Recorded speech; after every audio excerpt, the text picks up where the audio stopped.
Look, guys, I don't know what I think about Dad. I love him, I hate him. I'm gonna outsource it to my therapist, but he was gonna send me to jail. You know. Okay, first, spoilers. Second, although not paradigm shifting, this episode was nevertheless important. It had a lot of things going on, and while probably not destined to be remembered with the fondness fans have for Prague from season 1 with the pop-up bachelor party, or Hunting from season 2 in Hungary when Logan invents Boar on the floor, the episode is still significant for other reasons, namely its heft. A lot of things happened that revealed truth of one type or another, especially uncomfortable truths, and there were also certain paradoxes that emerged. For example, Logan was not on camera as much as Kendall and the other kids, yet Logan nevertheless totally dominates the episode, somehow with his donuts and the manner in which decision-making by the kids, all the kids, ultimately tracks back to Logan. But this is Dad. He's like fucking Moby Dick. He could take us all down with his back riddled with harpoons. Logan's presence hangs over every scene in this episode. He is determining their moves because they are overwhelmed by him, and only part of this is his being their father. In some ways, this was the backsliding episode. The long retreat, the long war of attrition has begun. Roman and Shiv explored options on the pretext of trying to talk reason to Kendall, but they were not convinced by anything they saw. They are not joining the revolution. The chance for a quick, decisive, easy victory passes. Kendall stands alone, as usual. Kendall's motivation has always been the same. He perceives Logan as having overstayed his welcome. Like an obsolete machine, Logan now has become an eternal obstacle for progress for both the company and for the family. Kendall rightly sees everyone's growth as stunted by Logan. This is certainly true of his two brothers, and also for Kendall himself, whose personal ambitions have always been denigrated and thwarted by Logan. It is not necessarily true of Shiv at the moment, but it was true in the second season, and even Shiv herself is having a hard time evaluating all of this. Hence her side trip over to Rava's apartment to hear Kendall out and figure out where she might fit into his plans for the company and why and how she might defect from her dad's side of the proxy battle. Roman, as we know, has certain issues and seems to be addicted to his father's inconsistent, dismissive, and oftentimes abusive treatment. This moment from the final seconds of the episode, a play-acted-out fake punch, put me in mind of that quote from Marx about history repeating itself first as tragedy and then as farce. Connor's loyalty to Logan is different from Roman's. It's more about having a certain deference towards his father, a kind of default in favor of Logan, since the others don't have much use for Connor and he knows it well. He's here. Who's here? Connor. Send him in. Right. Thought I heard a clown car pulling up. Who would he really be aligning himself with? Just don't want to destroy Dad. I'm a national figure. It's not right to kill one's father. Yeah, you're a prick. History you're a teaches national us fucking that. prick. Yeah. Save the planet. Somehow Logan humors Connor and actually comes close to apologizing for the things that he said to him on the boat in season 2. Everybody thinks you're a joke. And you're fucking embarrassing me. Over the years, Logan actually treats Connor as though he matters, at least more than any of Connor's other blood relatives do. There is a relationship of fatherliness toward Connor, perhaps because he's not really fighting to be in the family business. It's good to know that with everything, I can rely on you with Kenny going nut-nut. Yeah, sure. Yeah. Now, no one speaks to him, right? You're number one, kiddo. You know that. Logan knows it doesn't take much to keep Connor on side. Shiv's status as the favorite child seems to be finally paying some dividends, giving her some traction with Logan. Logan is at least dangling the CEO position in her direction, something Kendall is decidedly not offering, either because he feels he can't right now because of her lack of experience and because of the shareholders, or because he wants it for himself, more likely. The ship needs an experienced captain, and he feels that that is him. After all is said and done, many things happened in this episode, but not much actually changed by the end of the episode. Yet, as I said earlier, many truths, self-evident and otherwise, were revealed in this episode. So what are these truths? I quickly examined 10 of them. Number 1, that Kendall remains someone who is missing something. From the first episode on, with the unpleasant exchange with Lawrence Yee, founder of Vaulter, with whom he has a tough time closing the deal and has to massively overpay to acquire his company, to Roman now, Kendall has a hard time convincing people he is for real, that his vision is anything but a convenience. So you'll oversee us. Well, I'd offer my leadership initially as a just a necessary part of a transformational process. You would do that for us? Dude, Oh, you're so generous. A vision is less important than the capacity to sell an idea to others. Without the salesman part of that, it's just a bunch of silly words. if this shit was just epiphenomenal, maybe it could be written out. But these incidents are symptomatic of a foundational sickness within our father and his company. The great whites, from politics to culture, they're rolling off stage. We can become omninational and reposition. Information is going to be more precious than water in the next 100. Detoxify our brand, and we can go supersonic. We've heard this one before in the 3rd episode of season 1. It did not lead to anything good. We don't need you. This can all stay private, and I'll be looking elsewhere for a banking partner as we go supersonic. Goodbye. And fuck you. Having a complex, abstract plan rarely translates to success, especially if one can't really quite wrap their mind around what you're saying.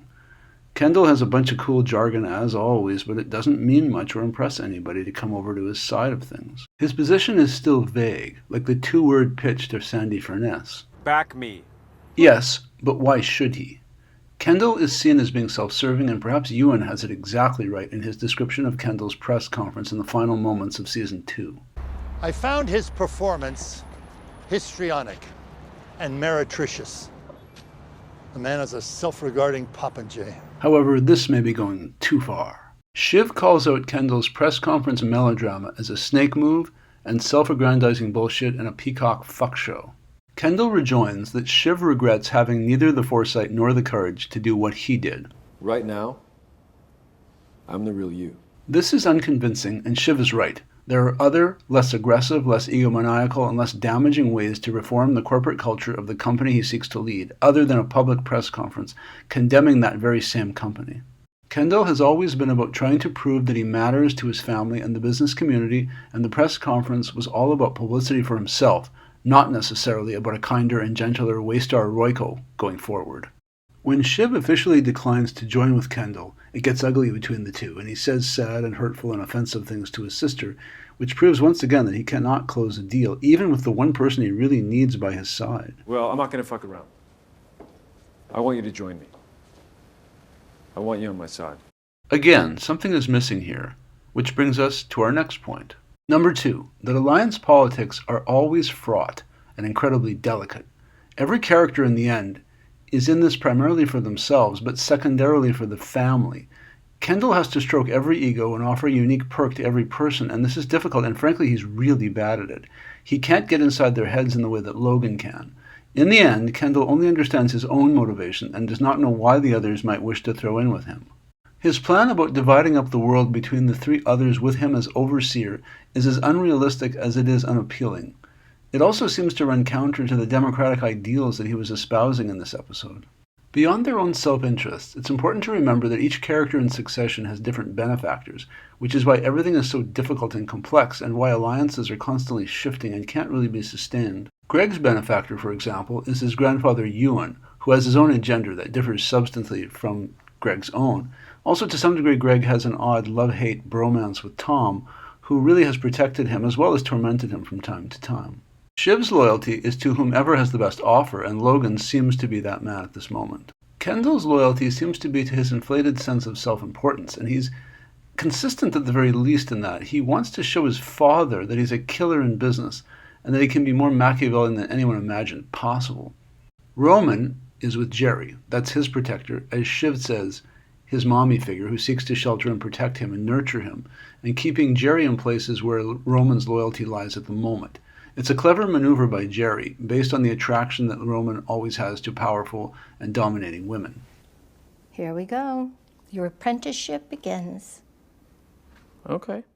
Alliances are about ego stroking and working together to achieve reasonable goals. Kendall's idyllic world seems fanciful, whereas Logan's is already a world that his people believe in and live in each day of their lives. His is the more plausible place in which to choose to live. Logan is about bending the world to his will, whereas Kendall is about trying to bend the company's mandate to the momentary whims of society, even if it runs counter to the very brand Waystar Royco has been building for decades. Kendall can make a case for the reconceived Waystar Royco, but he's less compelling when he inevitably has to make a case as to why others should join him and why he's the man for the job in the first place. What's in it for Kendall is clear. What's in it for everybody else is muddled. Kendall can't move the needle on his leadership for the company since people view him in a very specific way. Number 3, that your siblings will always see you as just a kid. To your siblings, you remain the child they grew up with, the person they shared a dinner table with, but they will never see you as a grown-up when they look at you, whereas a parent, as everyone knows, can never be easily dismissed. Parents end up mattering to their children to the very moment of their demise. They never stop being the one you owe your life to, and this is doubly or perhaps triply true of Logan Roy. Who would any of the Roy children be on their own? No one of any consequence.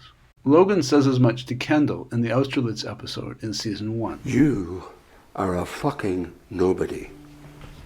Fucking nobody. Roman, Shiv, and Connor are incapable of seeing Kendall as someone whose vision they would ever want to follow, whereas they have spent a lifetime navigating around inside Logan's world, and perhaps they either like it or become used to it. In the final analysis, people tend to feel that their allegiance is to their parents rather than their siblings. It even applies to Logan himself, since Ewan still sees Logan as just his silly younger brother, who somehow managed to establish a malignant, dangerous media brand that continues to pollute the American cultural landscape. Kendall's attempts at reconciliation fall flat and sound insincere. You know, I can perfectly well do this alone. I'm actually just trying to be open-hearted and invite you in here. I mean, it would probably be simpler to go alone, but I want to offer you a fucking ticket to the escape pod. Nice fucking guy, huh? Roman's reaction is understandable to the complete horseshit coming out of Kendall's mouth.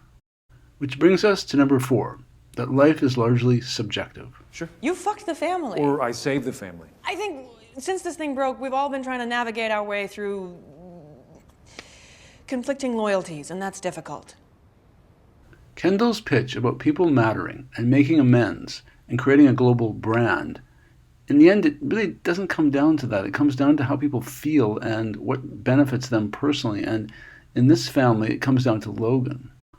It doesn't matter how they feel about Kendall or his ideas, but how they feel about their father and their place in the family and their respective levels of insecurity. They might see things Kendall's way if Logan were dead, but not a moment before. Between the two, the true leader is Logan, and he knows how to stroke each of the kids' egos in a way that Kendall never will.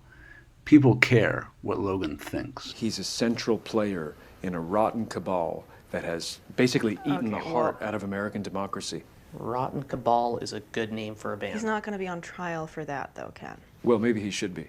This illustrates how differently each of the siblings view the situation. Roman sees this as just another joke, Shiv sees it as a legal maneuver, and Kendall is a kind of moral question. They each see things in their own way and never agree. Number 5. Change is always difficult. The different characters have entrenched positions that cannot really change. Shiv, for example, wants power every bit as much as Kendall. Connor is looking not to disrupt, while Roman wants to please a very distant father and cousin Greg primarily wants to ensure his place in the company somewhere. Since the status quo doesn't require an imagination, it is the here and now, and is less inherently scary, people tend to feel comfortable within it. That is Logan's world. Who knows if anything Kendall proposes could actually ever happen, and if anyone can actually trust Stewie and Sandy for Nest, though Stewie is as glib as always about his gift to his old pal Kendall.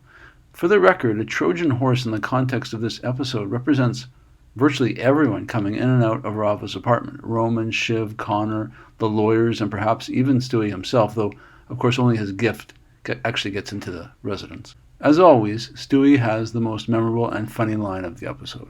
Thanks for the horse, man. Very funny. Yeah, well, I wanted to send a real one. Well, a severed head, but you wouldn't believe the paperwork. Change is oftentimes a difficult, painful, and incredibly slow process, and can actually prove exceptionally messy, as it does in episode 2 for Kendall Roy. Forget changing the cultural climate, as Kendall professes that he wants to do in episode 1. He can't even convince his siblings that a change in the current direction of the company would be advantageous to the family's fortunes. Number 6, that donuts aren't just empty calories and delicious treats. They can be threats, depending on their context. Logan shows that they are a means of communication, a way of saying, I see you, I know what you're up to, and what you might be planning behind my back, so beware. And this works fairly well. For sure, it's the cheapest and most effective expenditure in the history of the Roy family. It really does the job because everyone is thinking about what they mean. The donuts, of course, are another kind of Trojan horse. They get into the apartment and begin fucking with everything. Roman and Shiv wonder whether they are poisoned. They remind Connor where his bread is buttered. Everyone in the family remains shit scared of Logan.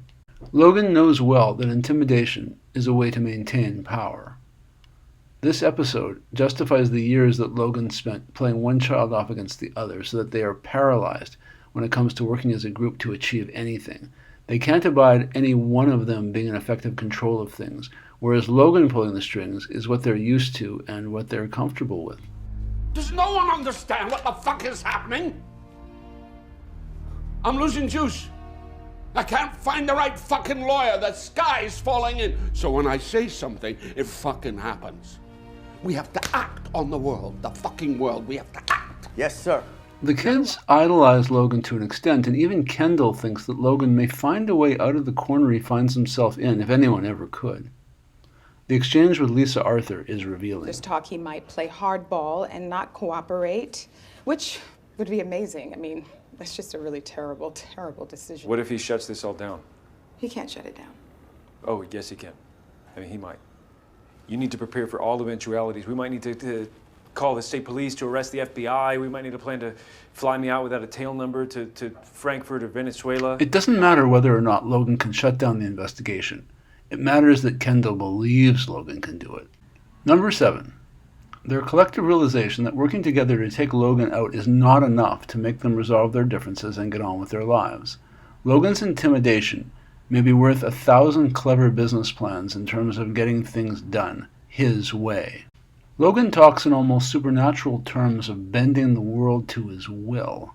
The kids know well that he's done it before, so why shouldn't he do it again? They realize that if they pool their collective resources, they might just be able to take out Logan, but they know it would be at a price, and in the end, Logan still might find a way around them and he might still prevail. Such is the power of his own distortion or disruption field, at least in terms of the reality of his own kids. Number 8. You always hurt the one you love. At the end of this episode, Kendall is a man alone. Everyone's gone. No one felt his revolution was worth joining. They all took a pass, and as Roman leaves and Kendall tells him off as well, Kendall then directs his wrath onto poor Jess. What?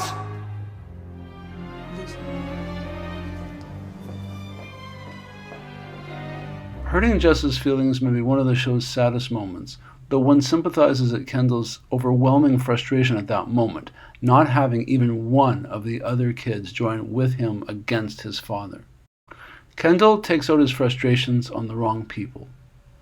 Despite wanting to be the leader, he really isn't up to the challenge and is alone again. Everyone is seemingly alienated by his overreach. The opportunism of the press conference from the final episode of Season 2 does not impress anyone and underwhelms everyone with the egomaniacal nature of his gesture, and Jess would probably be more aware of this than practically anyone. Jess has always been there for Kendall.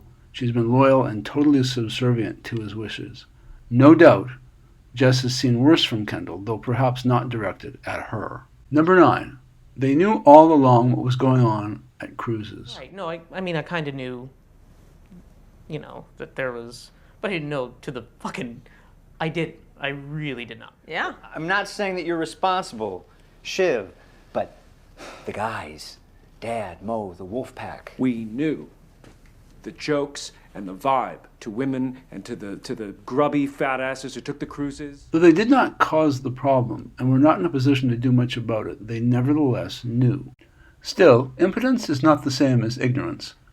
Connor, Roman, and Kendall all admit they knew something, but Shiv adopts an attitude of willful ignorance toward the scandal, claiming she knew absolutely nothing. We know this is probably a lie.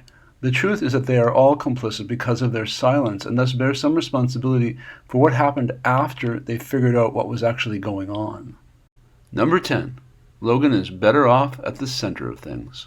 Whenever he leaves the stage, even for a little while, bad things happen. With the Bosnians requesting that he and his people leave, Logan begins to see the walls closing in on him and decides to change the narrative by returning to New York. The others didn't align with Kendall, so he knows he has a fighting chance and really nothing to lose. I think I need to get back to the city. People need to see a little family unity. Of course. Logan is clearly back in the game and on his game, as sharp as ever and ready to take on Kendall, yet with patience and wisdom. When Marcia asks whether he doesn't have the goods on Kendall from what happened with the accident at the end of Season 1, Logan's answer is revealing. You drop some bombs, you get burnt too, you know? Logan is wise here. His cover-up of Kendall's involvement with the death of the young waiter, who was with Kendall in the car when it crashed, reflects badly on Logan as well. In many ways worse, since it appears to show that Logan thinks that he and his family are above and beyond the law. Kendall was driving the car, but it's Logan's people who actually keep the crime from being properly investigated. This puts Logan in a very bad position, so it becomes a situation of mutually assured destruction if anyone ever finds out about Kendall's involvement or Logan's obstruction. In any event, exile was never in Logan's future. His destiny was always to fight and try to win. Returning to the city positions him back at the very heart of the fight for control of his company.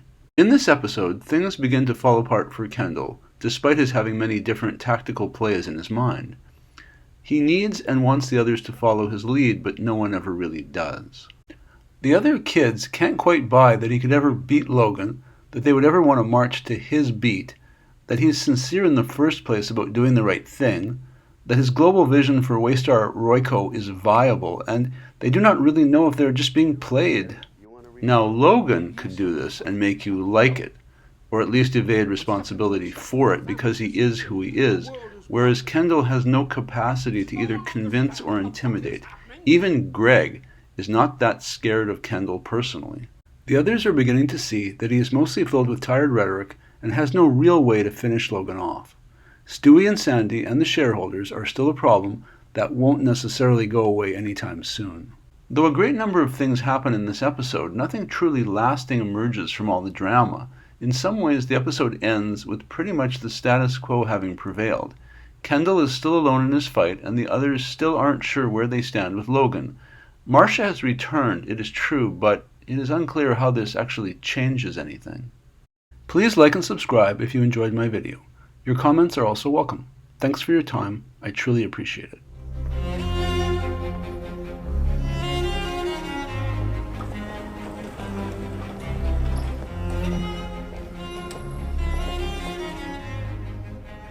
Thank you. Those fucking kids of yours. I know.